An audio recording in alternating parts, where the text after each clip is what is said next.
Hello and welcome back. This is the penultimate episode of my Stanley Park Brewing's Concession Stand Winter Mix Pack. There's only two more beers to go, and that's our number 5 of 6. So, I've pretty much said everything I need to say already in the previous videos. Let's just get to it. Two more left. It is the Day Trip West Coast Lager. And this makes it the last beer here that I haven't actually had before, since I've had their amber ale before. I guess that one's probably next, unless I made a huge mistake. Yep, that's next. Okay, so let's see if there's any blurb on it. Smooth tasting and sessionable. Light citrus hop character. Pretty to the point. Nothing really fancy about that blurb, but whatever. Let's crack her open.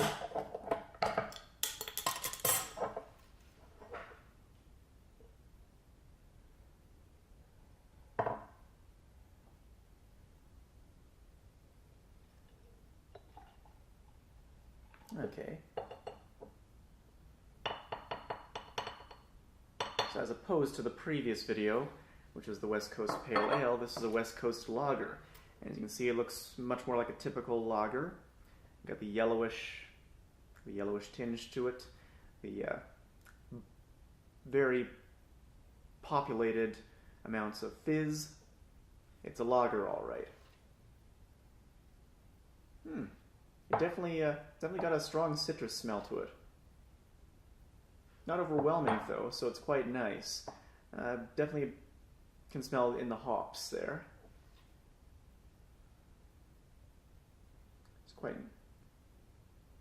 The scent kind of vanishes after you smell it enough, but it was quite nice while it was there. So, let's try it out.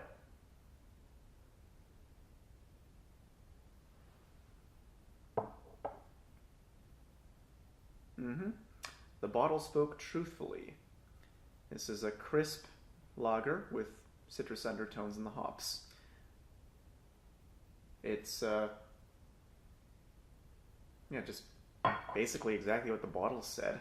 I know it's kind of boring when I say stuff like that. Like, the bottle said it better than I could. In this case, it's not really that nice of a blurb, but it still said it accurately. There's nothing dishonest about this beer. But it is legitimately crisp. And that is good, because there's a lot of lagers, especially some of the cheaper ones. You get them and you sip it and it just tastes, it's not uncrisp, but it certainly doesn't have that punch to it. You want your lager to at least have a bit of a kick to it when you wash it down your tongue. This one definitely does, so it's a good lager.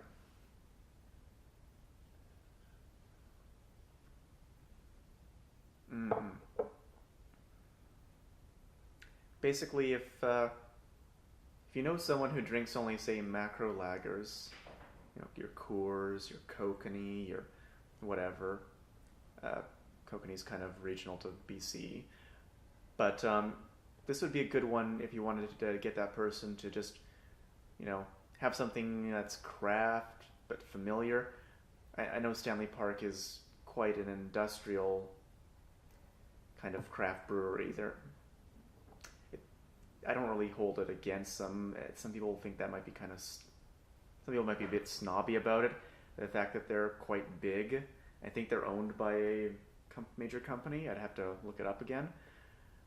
But yeah, it'd be good. This is actually a good beer to get someone like that interested in craft beer, because it's quite nice and it fits with the palate of someone who would be used to macro brews. But at the same time, it's a market improvement from, say, the average national macro lager you'd normally get. So this is a good beer.